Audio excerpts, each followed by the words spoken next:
Hello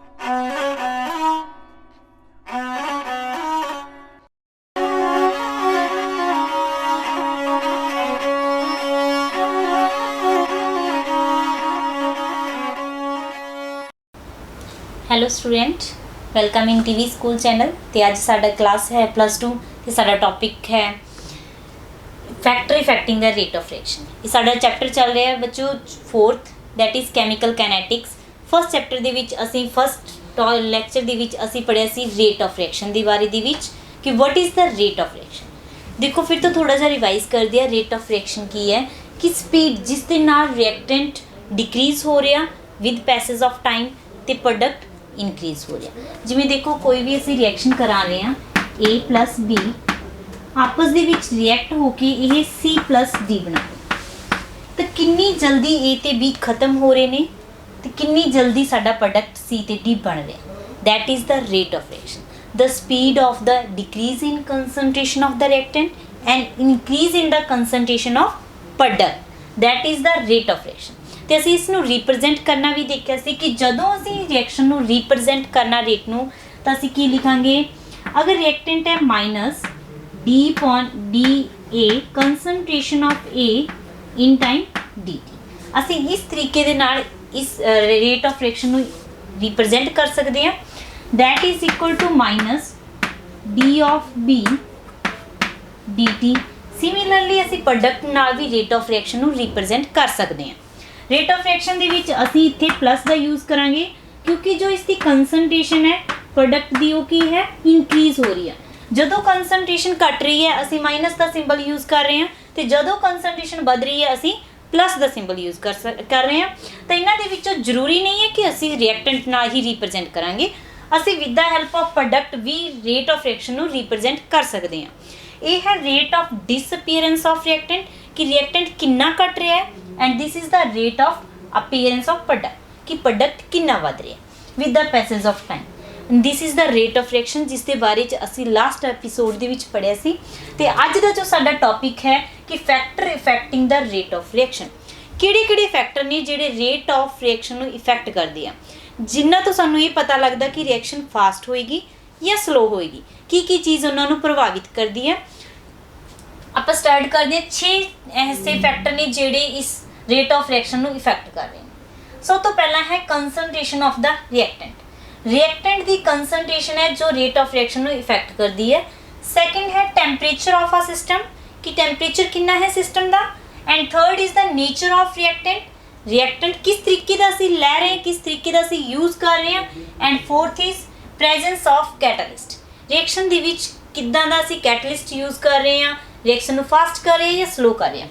and fifth is presence of radiation and sixth is surface area of reaction.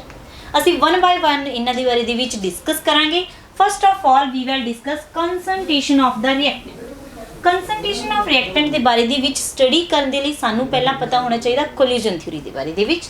Collusion theory की है, मान लो मैं दो molecule ले रही हूँ A and B that react to produce the product. Means आपस दे विच A एंड B रिएक्ट करके प्रोडक्ट बना रहे हैं। देखो मैं कंटेनर लिया, इस दे अंदर A B रिएक्टेंट है जो असीं यूज़ कर रहे हैं। ठीक है, इस दे अंदर A एक रिएक्टेंट है, B सेकेंड। आपस दे विच एक ये इंटरैक्ट कर रहे हैं। जदों इन्हां दोनों नूं असीं रिएक्शन करा रहे हैं तो A की रिएक्शन नहीं हो सकती क्योंकि रिएक्शन उदों ही होएगी जदों A B दे नाल इंटरैक्ट करेगा। अगर B B नाल इंटरैक्ट कर रहा तो प्रोडक्ट फॉर्मेशन नहीं हो रही। अगर A एंड B आपस दे विच रिएक्ट करने ने तो इट मीनस इंटरैक्शन होकर सानू प्रोडक्ट मिल रहा। देखो बच्चों, हर इंटरैक्शन फ्रूटफुल नहीं है। अगर असीं ये कह दिए A ते A आपस दे विच कोलाइड हो रहे ने, इंटरैक्ट हो रहे ने तो ये रिएक्शन देंगे, दैट इज़ नॉट फ्रूटफुल। जिहड़ा कोलिजन आपस दे विच A ते A दा ये फ्रूटफुल नहीं है, ना ही B एंड B दा। लेकिन ये फ्रूटफुल कदों होएगा जदों A B दे नाल इंटरैक्ट करेगा। फॉर एग्जाम्पल देखो क्रिकेट आप सबनूं पता है, देखते हैं आप बैट्समैन का की काम हुंदा है कि वो हर बॉल के उपर कोई ना कोई रन बनावे। लेकिन अगर किसी बॉल के उपर रन नहीं बन रहा तो इट मीनस वो फ्रूटफुल नहीं है। तो उस केस आप कह रहे फ्रूटफुल नहीं है। तो बॉलर का की काम है कि उसने ਆਊਟ ਕਰਨਾ ਬੈਟਸਮੈਨ ਨੂੰ, ਉਸ ਦਾ ਮੇਨ ਕੰਮ ਉਹ ਹੈ, ਲੇਕਿਨ ਹਰ ਬਾਲ ਤੇ ਉਹ ਆਊਟ ਨਹੀਂ ਕਰ ਪਾ ਰਿਹਾ। It means all interactions are not fruitful, ਲੇਕਿਨ ਜਿਸ ਬਾਲ ਦੇ ਉੱਪਰ ਉਹ ਆਊਟ ਕਰ ਰਿਹਾ, ਵਿਕਟ ਲੈ ਰਿਹਾ, दैट इज़ फ्रूटफुल। सिमिलरली अगर ए दी इंटरैक्शन हो रही है, that is not fruitful. Means बच्चों हर रिएक्शन फ्रूटफुल, हर इंटरैक्शन फ्रूटफुल होनी जरूरी नहीं है। अगर आप ये सोचिए कि ए दी इंटरैक्शन के नाल सानू प्रोडक्ट मिल रहा, that is not possible. A and B जो इंटरैक्ट करनगे तो वो फ्रूटफुल होएगा। हुण फ्रूटफुल कदों होएगा? जदों प्रॉपर एनर्जी मिलेगी। मीन्स फ्रूटफुल होने के लिए प्रॉपर एनर्जी चाहिए है। अगर असीं रिएक्शन के अंदर ए ते बी नू प्रॉपर एनर्जी प्रोवाइड नहीं कर रहे तो ए बी दी इंटरैक्शन होकर प्रोडक्ट नहीं बनेगा। तो फ्रूटफुल इंटरैक्शनस के लिए फर्स्ट है प्रॉपर एनर्जी चाहिए है, सैकेंड प्रॉपर ओरिएंटेशन चाहिए है। अगर प्रॉपर ओरिएंटेशन नहीं होएगी तो भी रिएक्शन दे विच इंटरैक्शन फ्रूटफुल नहीं होएगी। ओरिएंटेशन मीनस प्रॉपर वे दे विच ए बी दे नाल इंटरैक्ट होना चाहिए, दोनों दे विच आपस दे विच इंटरैक्शनस। अगर proper energy and proper orientation reaction दे विच मिल रही है, इट मीनस उन्हां दी इंटरैक्शन फ्रूटफुल होएगी। अगर आपस दे विच कोलिजन इंटरैक्ट करनगे तो सानू प्रोडक्ट प्रोवाइड करनगे। हुण असीं अब आइए गल साडी फर्स्ट जो असीं करना है कंसनट्रेशन ऑफ द रिएक्टेंट। हुण रिएक्टेंट कितनी कंसनट्रेशन दे विच असीं यूज़ कर रहे हैं? देखो अगर असीं रिएक्टेंट की कंसनट्रेशन ज़्यादा लै रहे हैं, ए ज़्यादा है बी ज़्यादा है, जिन्नी ज़्यादा असीं कंसनट्रेशन यूज़ करांगे उन्ने ही मॉलिक्यूल्स आपस दे विच कोलाइड करनगे, आपस दे विच इंटरैक्शन करनगे। जिन्ने ज़्यादा मॉलिक्यूल्स आपस दे विच इंटरैक्शन करनगे, रेट ऑफ रिएक्शन उन्ना ही ज़्यादा होएगा। मीनस उन्नी ही स्पीड दे नाल रिएक्टेंट प्रोडक्ट दे विच कन्वर्ट होणगे। देखो बच्चों कंसनट्रेशन का की इफैक्ट है कि जिन्ना ज़्यादा असीं रिएक्टेंट ते प्रोडक्ट की कंसनट्रेशन लै रहे हैं तो उहदे नाल उन्नी ही ज़्यादा मॉलिक्यूल्स दे विच इंटरैक्शन हो रही है, उन्ने ही मॉलिक्यूल्स फ्रूटफुल हो रहे हैं, इंटरैक्शन ज़्यादा हो रही है तो उहदे नाल जल्दी प्रोडक्ट की फॉर्मेशन होएगी, तो रेट ऑफ रिएक्शन इंक्रीज होएगा। So we can say that कि अगर कंसनट्रेशन इंक्रीज हो रही है, देखो ये जो बच्चों में सिंबल लै रही हैं एरो, इसमें इट मीन्स है कि इंक्रीज होना। अगर कंसनट्रेशन इंक्रीज हो रही है तो जो रेट ऑफ रिएक्शन है दैट इज आल्सो इंक्रीज।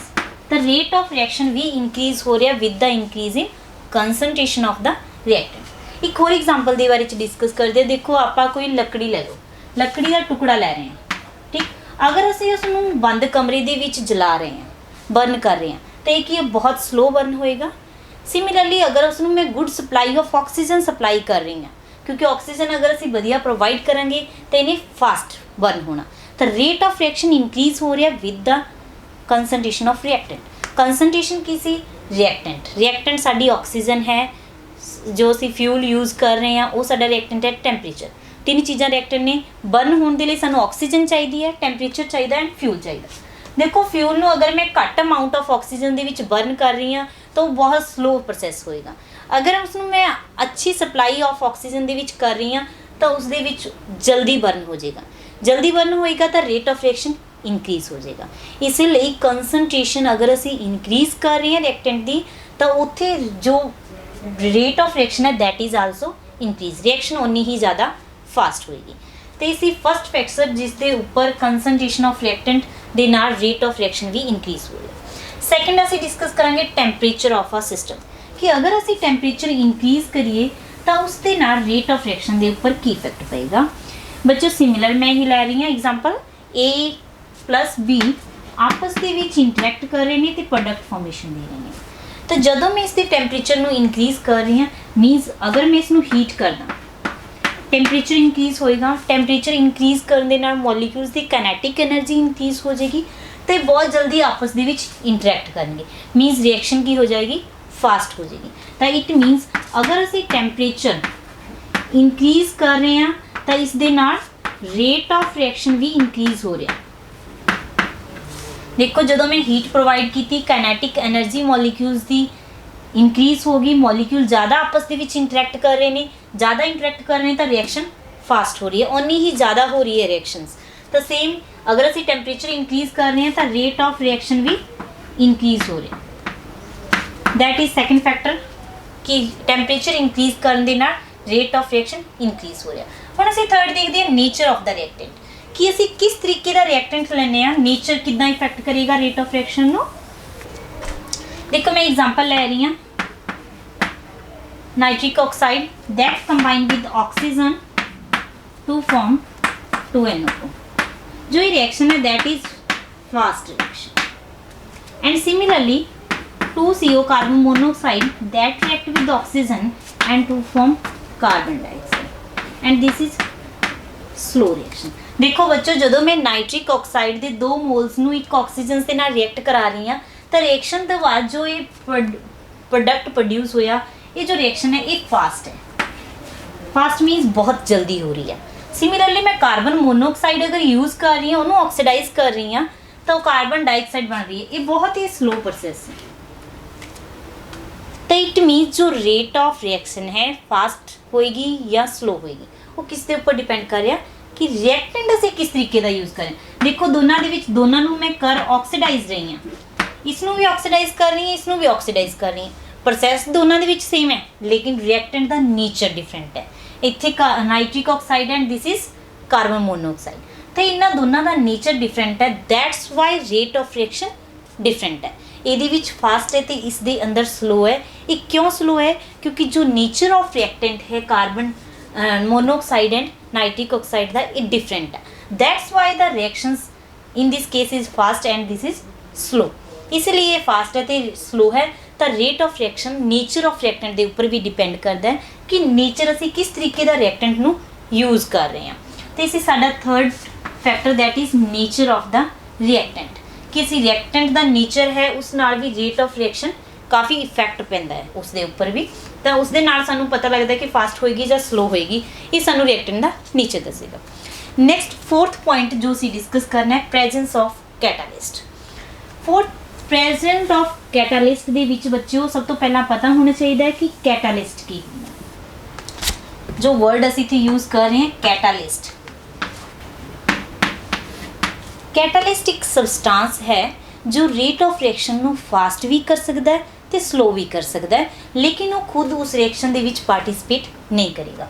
जे मान लो A+B कोई रिएक्शन करवा रही है तो मान लो ये 60 आवर्स दे विच हो रही है, 16 घंटिया दे विच रिएक्शन हो रही है, प्रोडक्ट सानू बना रही है, प्रोडक्ट दे रही है। तो हुण देखो ये रिएक्शन 16 घंटिया के लिए वेट करना पएगा। अगर असी इस रिएक्शन के विच कोई कैटलिस्ट पा दिए, फॉर एग्जाम्पल प्लाटीनम पा दिए, प्लाडीम यूज़ कर लिए, तो अगर असी कैटलिस्ट पा रहे हैं तो यही रिएक्शन 3 आवर्स के विच हो रही है, 3 घंटिया के विच हो रही है। तो इट मीनस कैटालिस्ट वो सबस्टांस है जो रेट ऑफ रिएक्शन नू इनक्रीज कर रहा। मीनस इसने की किया ए तो बी आपस दे विच जल्दी रिएक्ट कराती, मीनस इसने खुद पार्टिसिपेट नहीं करता। इसकी ये मेन गल है catalyst. Catalyst increase the rate of reaction or decrease the rate of reaction, but it does not involve in the reaction. Reaction दे विच खुद पार्टिसिपेट नहीं करेगा, एज इट इज़ बाहर पिया रहेगा। इन्हें सिर्फ की कम करना है, रिएक्शन नू फास्ट कर सकता है या स्लो कर सकता है, इस दे इक्विलिब्रियम नू कोई इफेक्ट नहीं करेगा। तो हुण अगर असी रिएक्शन दे विच कैटालिस्ट यूज़ कर रहे हैं तो उस दे नाल साडी रिएक्शन फास्ट होएगी या स्लो, ये असी डिस्कस करांगे। देखो मैं एक ग्राफ ड्रॉ कर रही हूँ। इस ग्राफ के विच इधरली साइड मैं लै रही हूँ energy and this is reaction. देखो जो मैं रिएक्शन करवा रही हूँ तो रिएक्टेंट किस दे विच कन्वर्ट हो रहा, प्रोडक्ट दे विच। तो इत्थों मैं रिएक्टेंट लै रही हूँ, रिएक्टेंट प्रोडक्ट दे विच कन्वर्ट हो रहे हैं, प्रोडक्ट दे विच। देखो जो रिएक्टेंट नू प्रोडक्ट दे विच कन्वर्ट करना तो अपने आप तो नहीं होएगा, सानू कुछ ना कुछ बाहर तो प्रोवाइड करना पएगा, उसनू एनर्जी देनी पएगी। तो जो उसनू एनर्जी सानू देनी पै रही है दैट इज़ इन्नी एनर्जी असी देवांगे तो ही वो प्रोडक्ट दे विच कन्वर्ट होएगा। तो इस एनर्जी नू बोल रहे हैं एक्टिवेशन एनर्जी। जो एनर्जी असी रिएक्टेंट नू प्रोवाइड कर रहे हैं ताकि वो प्रोडक्ट दे विच कन्वर्ट हो जाए, उस दे लई असी जो एनर्जी यूज़ कर रहे हैं दैट इज़ एक्टिवेशन एनर्जी। जिवें बच्चों देखो अगर तुसी इस साइड खड़े हो पहाड़ दे तो तुसी इस साइड तो इस साइड जाना, तो इसनू इत्थों तो इत्थे तक जाने दे लई जो तुहानू एनर्जी चाहिदी है उस एनर्जी नू बोल रहे हैं एक्टिवेशन एनर्जी। क्योंकि अगर तुसी एक बार इस स्टेज दे उपर पहुँच गए तो तुहाडा प्रोडक्ट दे विच कन्वर्ट होना ईजी है, तो तुसी प्रोडक्ट तक अपनी मंजिल तक ईजिली पहुँच सकते हो। तो जो ये स्टेज है जिस दे उत्ते जाके तुसी इंटरमीडिएट इन बिटवीन पहुँच गए भी हुण तुसी प्रोडक्ट ते ईजली पहुँच सकते हो अपनी मंजिल ते, तो that point is known as transition state. This is transition state. ये है तुहाडी ट्रांजिशन स्टेट जिस दे अंदर रिएक्टेंट तो प्रोडक्ट दे इंटरमीडिएट स्टेज आ जाती है कि इत्थे जाके तुसी हुण प्रोडक्ट दे विच ईजली कन्वर्ट कर सकते हो एक रिएक्टेंट नूं। हुण देखो बच्चों, जदों असीं इस दे अंदर कैटालिस्ट नहीं पाया तुहानूं इन्नी एक्टिवेशन एनर्जी चाहिए है प्रोडक्ट दे विच कन्वर्ट करने दे लई।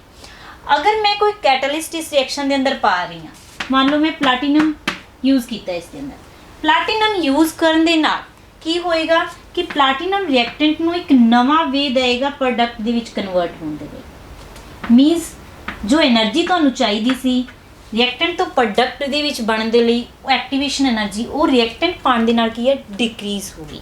मीनस इत्थे जो एनर्जी है रिएक्टेंट ने, कैटालिस्ट ने की काम किया, एक नवा वे प्रोवाइड किया रिएक्टेंट ने नवा रस्ता दिता जिस दे थ्रू प्रोडक्ट दे विच कन्वर्ट हो सकता है ईजली। मीनस कैटालिस्ट ने एक्टिवेशन एनर्जी डिक्रीज करती, that provide the different way to the reactant to form in product. Means ये जो तुहाडा ग्राफ है जिसने कट किया है that is in presence of catalyst.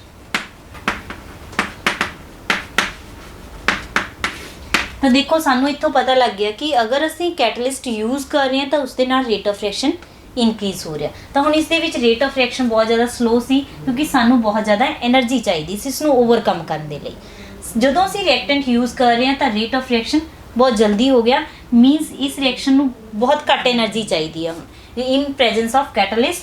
अगर असी कैटलिस्ट नहीं यूज़ कर रहे तो सानू इन्नी ज़्यादा एक्टिवेशन एनर्जी की लोड़ पै रही है। मीनस जिवें मैं तुहानूं पहलां कह रही सी कि रिएक्शन अगर 16 घंटिਆਂ ਦੇ ਵਿੱਚ हो रही है तो अगर असी उसके अंदर कैटलिस्ट यूज़ कर रहे हैं तो वही रिएक्शन 3 घंटिਆਂ ਦੇ ਵਿੱਚ कंप्लीट हो जाएगी। तो ये है प्रेजेंस ऑफ कैटलिस्ट का effect on the rate of reaction कि रेट ऑफ रिएक्शनस है वो कि प्रेजेंस ऑफ कैटलिस्ट नाल काफ़ी ज़्यादा इफेक्ट होंदा है। तो रेट ऑफ रिएक्शन को इनक्रीज करने दे विच काफ़ी हेल्प करता है कैटलिस्ट। नैक्सट असी डिस्कस करांगे बच्चों प्रेजेंस ऑफ रेडिएशन। रेडिएशन की है, रेडिएशन लाइट जो असी यूज़ कर रहे हैं लाइट। अगर कोई रिएक्शन असी लाइट या फिर डार्क दे विच कर रहे हैं तो उसके नाल रेट ऑफ रिएक्शन दे विच की फर्क पएगा। जिवें देखो साडी नॉर्मल लाइफ दे विच असी फोटोसिंथेसिस का प्रोसैस सारे बच्चों ने पढ़िया कि अगर असी प्लांट नूं डार्क दे विच रख रहे हैं तो वो प्लांट की ग्रोथ बहुत ही स्लो होएगी, बहुत ही स्लो चलेगा। अगर सिमिलरली असी उसनूं सनलाइट दे विच रख रहे हैं मीनस देखो अगर फोटोसिंथेसिस के प्रोसैस नूं असी डार्क दे विच कर रहे हैं तो बहुत स्लो है, स्लो होएगा। सिमिलरली अगर असी इन सनलाइट की प्रेजेंस कर रहे हैं तो ये फास्ट होएगा एज कंपेयर टू दिस, इस दे कंपैरेटिवली इत्थे फास्ट होएगा। तो that is the presence of radiation कि अगर असी डार्क दे विच कर रहे हैं तो रेट ऑफ रिएक्शन स्लो है, रिएक्शन बहुत ही स्लो हो रही है।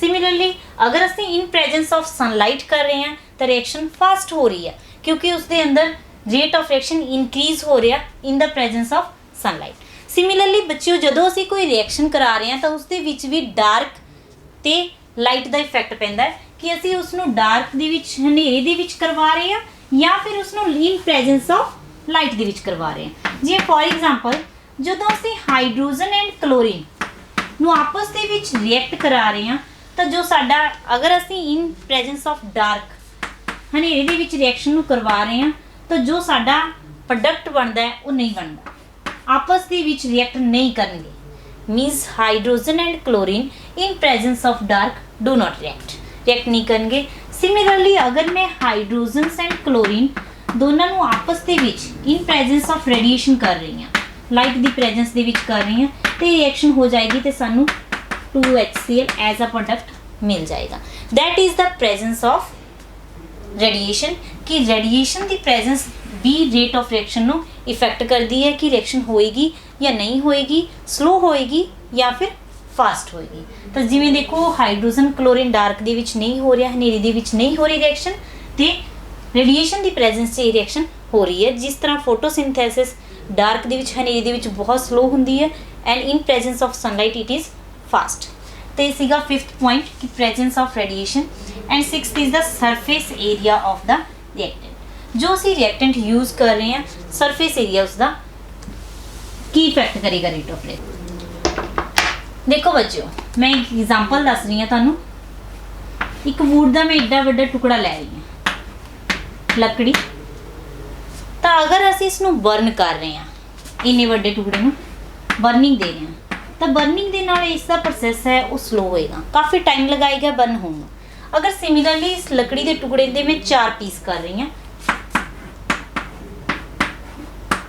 ਪੀਸ ਕਰਨ ਤੋਂ ਬਾਅਦ ਮੈਂ ਇਹਨਾਂ ਨੂੰ ਬਰਨ ਕਰ ਰਹੀ ਹਾਂ, ਮੈਂ ਹੀਟ ਪ੍ਰੋਵਾਈਡ ਕਰ ਰਹੀ ਹਾਂ, ਤਾਂ ਕਿਹੜਾ ਵੂਡ ਦਾ ਪੀਸ ਹੈ ਜੋ ਜਲਦੀ ਬਰਨ ਹੋਏਗਾ? ਤਾਂ ਘਰਾਂ ਦੇ ਵਿੱਚ ਵੀ ਅਸੀਂ ਲੱਕੜੀ ਨੂੰ ਹਮੇਸ਼ਾ ਉਸਦੇ ਪਾਰਟ ਕਰਕੇ ਘਰਾਂ ਦੇ ਵਿੱਚ ਯੂਜ਼ ਕਰ ਰਹੇ ਹਾਂ, ਕਿਉਂਕਿ ਅਗਰ ਅਸੀਂ ਉਸਨੂੰ ਪੂਰਾ ਵੱਡਾ ਯੂਜ਼ ਕਰ ਰਹੇ ਹਾਂ ਤਾਂ ਉਸਦਾ ਸਰਫੇਸ ਏਰੀਆ ਡਿਕਰੀਜ਼ ਹੋ ਰਿਹਾ, ਮੀਨਸ ਇਸ ਦਾ ਜੋ ਸਰਫੇਸ ਏਰੀਆ ਸਿਰਫ ਇੰਨਾ ਹੈ। ਤਾਂ ਇਹ ਜੋ ਰਿਐਕਸ਼ਨ ਹੈ ਇਹ ਕੀ ਹੈ, ਸਲੋ ਹੋ ਰਹੀ ਹੈ, ਕਿਉਂਕਿ ਇਸ ਨੂੰ ਬਰਨ ਹੋਣ ਦੇ ਵਿੱਚ ਟਾਈਮ ਲੱਗੇਗਾ। ਸਿਮਿਲਰਲੀ ਅਗਰ ਮੈਂ ਇਸ ਤੇ ਪੀਸ ਕਰ ਰਹੀ ਹਾਂ, ਪੀਸ ਕਰਨ ਦੇ ਨਾਲ ਜੋ ਸਰਫੇਸ ਏਰੀਆ ਹੈ, ਬਰਨਿੰਗ ਸਰਫੇਸ ਏਰੀਆ, ਉਹ ਇਨਕਰੀਜ਼ ਹੋ ਗਿਆ। ਸਰਫੇਸ ਏਰੀਆ ਅਗਰ ਇਨਕਰੀਜ਼ ਹੋ ਗਿਆ ਤਾਂ ਰਿਐਕਸ਼ਨ ਦਾ ਰੇਟ ਜ਼ਿਆਦਾ ਹੋ ਗਿਆ, ਤਾਂ ਰਿਐਕਸ਼ਨ ਉਨੀ ਹੀ ਜ਼ਿਆਦਾ ਫਾਸਟ ਹੋਏਗੀ। ਤਾਂ ਦੇਖੋ, ਅਗਰ ਅਸੀਂ ਵੱਡਾ ਟੁਕੜਾ ਲੈ ਰਹੇ ਹਾਂ ਤਾਂ ਰਿਐਕਸ਼ਨ ਸਲੋ ਹੋ ਰਹੀ ਹੈ, ਬਰਨਿੰਗ ਨੂੰ ਕਾਫੀ ਜ਼ਿਆਦਾ ਟਾਈਮ ਲੱਗ ਰਿਹਾ। ਸਿਮਿਲਰਲੀ ਅਗਰ ਮੈਂ ਉਸਦੇ ਪੀਸ ਕਰਕੇ ਉਸਨੂੰ डिवाइड करके पीस करके तोड़ के जला रही हैं तो वो की है, फास्ट हो रही है, जल्दी अग पकड़ रही है, मीन्स लकड़ी है वो जल्दी अग पकड़ रही है, इस केस से नहीं कर रही। तो that is the effect of the surface area. यही इफेक्ट है कि अगर सरफेस एरिया ज़्यादा होएगा तो रिएक्शन फास्ट होएगी, rate of reaction increase, and if the surface area is less than the reaction rate of decrease, means अगर reaction जो सरफेस एरिया है घट है तो रेट ऑफ रिएक्शन डिक्रीज होएगा, अगर सरफेस एरिया ज़्यादा है तो रेट ऑफ रिएक्शन भी ज़्यादा होएगा। तो it means with the increase in surface area of the reactant the rate of reaction is also increases. बच्चों ये सी 6 फैक्टर जिन्हों के उपर रेट ऑफ रिएक्शन इफेक्ट करता है कि रिएक्शन फास्ट होएगी या स्लो होएगी। सब तो पहला असीं कंसनट्रेशन देखी है कि कंसनट्रेशन अगर ज़्यादा लवांगे रेट ऑफ रिएक्शन इंक्रीज होएगा। सैकेंड टैंपरेचर कि अगर असीं रिएक्शन नूं हीट कर रहे हैं, हीट करने नाल ज़्यादा मॉलिक्यूल्स प्रोडक्ट दे विच कन्वर्ट होणगे तो रेट ऑफ रिएक्शन इंक्रीज होएगा। Third is nature of reactant के उपर डिपेंड करदा असीं किस तरीके का रिएक्टेंट यूज़ कर रहे हैं। Next is presence of catalyst, catalyst के प्रेजेंस दे विच रेट ऑफ रिएक्शन इंक्रीज हो रहा। Next is presence of radiation कि रेडिएशन भी रेट ऑफ रिएक्शन नूं इफेक्ट करदी ने डार्क एंड सनलाइट की प्रेजेंस च। And next is surface area, जिन्ना ज़्यादा सरफेस एरिया होएगा रेट ऑफ रिएक्शन उन्ना ही ज़्यादा होएगा। Now we will discuss about the next topic that is order of reaction. हुण असीं करांगे मॉलिक्यूलैरिटी। मॉलिक्यूलैरिटी की है देखो, फर्स्ट ऑफ ऑल असीं इसकी डेफिनेशन देखते हैं, the number of ions, atoms and molecules which collide simultaneously so as to result into chemical reaction. बच्चों देखो, सब तो पहला मॉलिक्यूलैरिटी की डेफिनेशन समझते हैं कि नंबर ऑफ आयन, किन्ने आयन, किन्ने एटम या फिर किन्ने मॉलिक्यूल्स ने जो आपस के विच कोलाइड करे ने सिम्यूटेनियसली। इत्थे सिम्यूटेनियसली का मतलब की है बच्चों, देखो अगर ए एंड बी आपस के विच रिएक्ट कर रहे हैं दैट फॉर्म द प्रोडक्ट, तो सिमिलरली ए प्लस बी प्लस सी आपस के विच रिएक्ट कर रहे हैं, तो देखो ए ते बी आपस के विच जदों रिएक्ट करेंगे, जदों आपस के विच कोलाइड करेंगे दैट इज सिम्यूटेनियसली। हुण इस रिएक्शन दे विच देखते हैं ए बी एंड सी। इसका मतलब ये नहीं है कि तुहाडा ए बी मॉलिक्यूल पहला आपस दे विच जुड़े हुए ने ते दैन सी दे नाल जुड़ जाओ, दैट इज़ नॉट सिम्यूटेनियसली। मॉलिक्यूलैरिटी दे विच इदां नहीं हुंदा।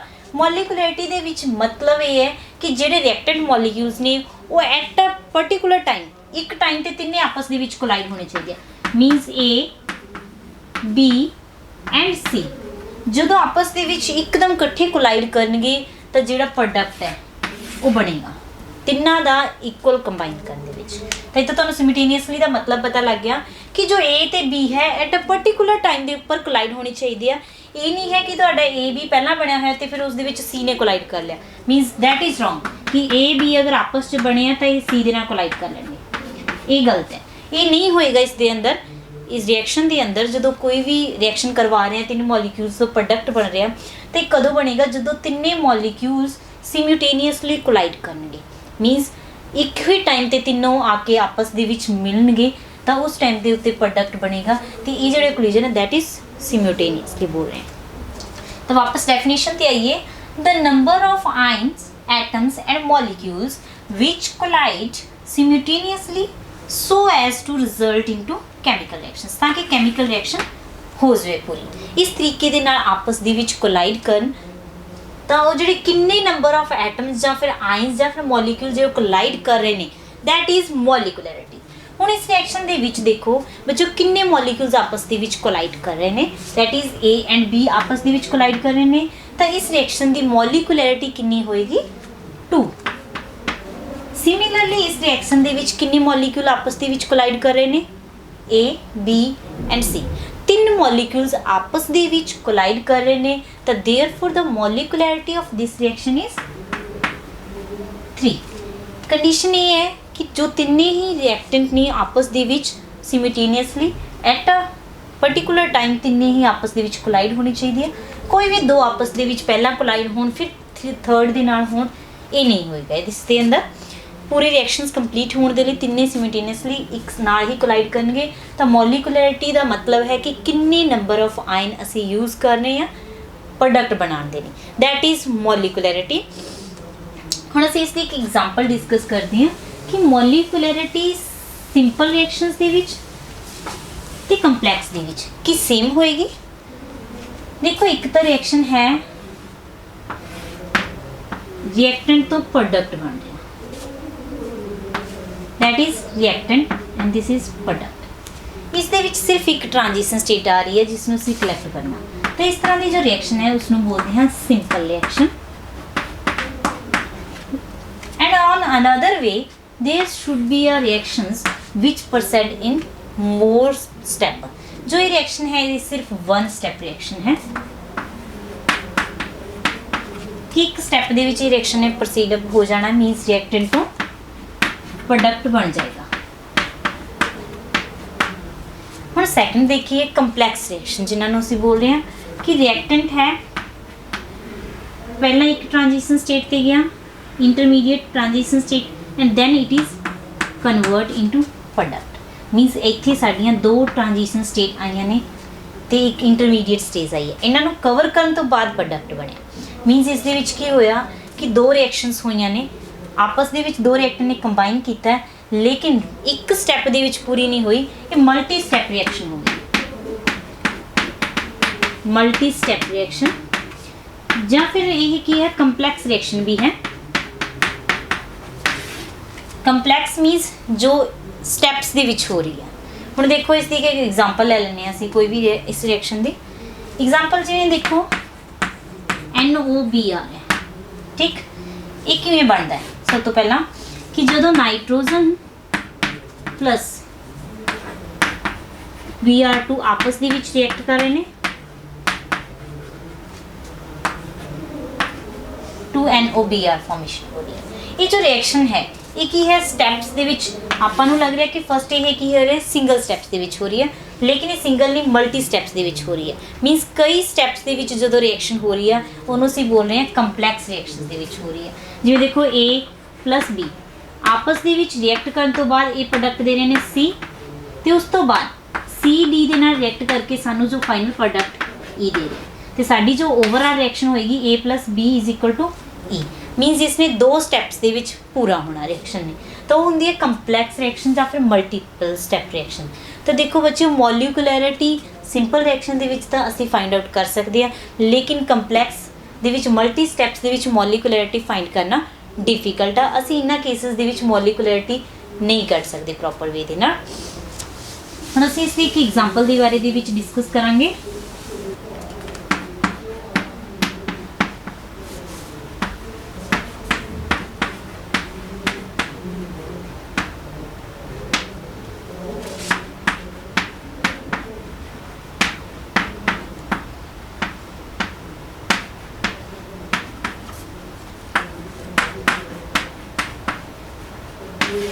ये साड़ी है रिएक्शन मल्टी स्टैप रिएक्शन आप एक एग्जांपल के नाल डिस्कस करते हैं।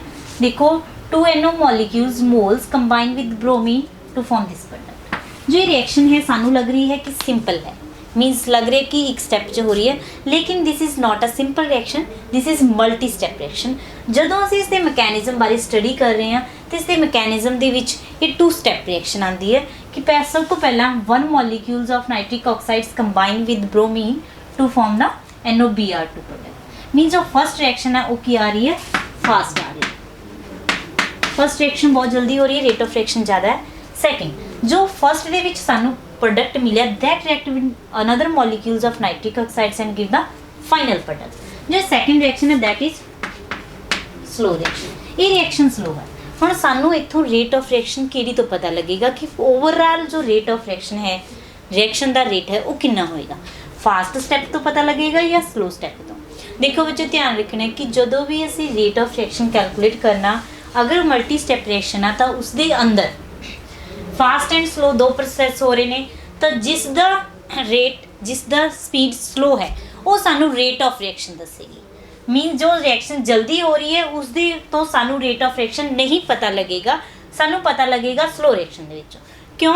क्योंकि देखो अगर असीं एग्जाम्पल लै रहे हैं, एक रोड है जिसके उपर तुसीं बाइक लैके जा रहे हो, ठीक, इस दे विच इन बिटवीन की है, खराब है रोड बिल्कुल ज़्यादा, सिर्फ इन्नी की स्पेस है जो जिस दे विच असीं रोड नूं क्रॉस कर सकते हैं।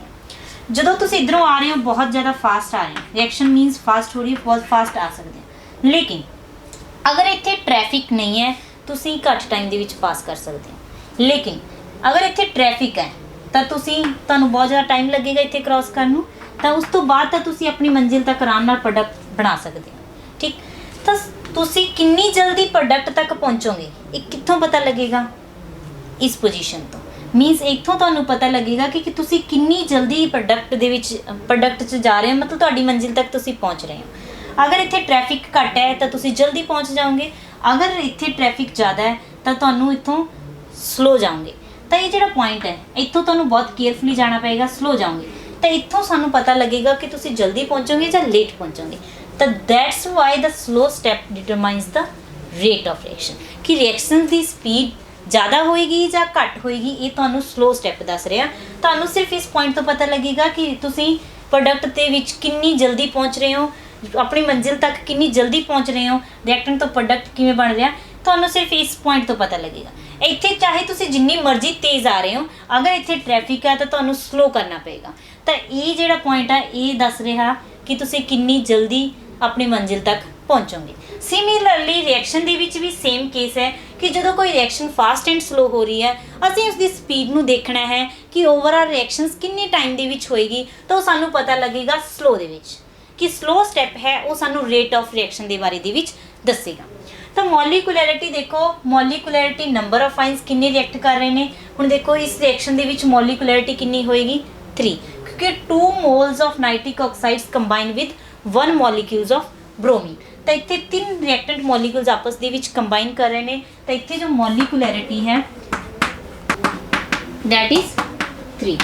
तो सानू देखो पता लग गया बच्चों की मॉलिकुलैरिटी की है कि कितने number of reactants combine to form the product. कभी भी मॉलिकुलैरिटी 0 नहीं हो सकती, क्योंकि अगर रिएक्शन 0 का मतलब की है कि कोई रिएक्टेंट प्रोडक्ट के बन ही नहीं रहा, असीं रिएक्टेंट यूज़ ही नहीं कर रहे। अगर यूज़ नहीं कर रहे तो कोई मतलब ही नहीं है रेट ऑफ रिएक्शन का, मॉलिकुलैरिटी का। इट मीनस मॉलिकुलैरिटी की जो वैल्यू है वो 1, 2, 3 and up to so on हो सकती है। ठीक है बच्चों, molecularity number of atom, ion and molecules which collide simultaneously to so as to result the chemical reaction। chemical reactions कराने दे लई इस तो नेक्स्ट ऑर्डर दे बारे दे विच ते difference between order and molecularity असीं नेक्स्ट एपिसोड दे विच कंटिन्यू करांगे। And that's all for today. Thank you.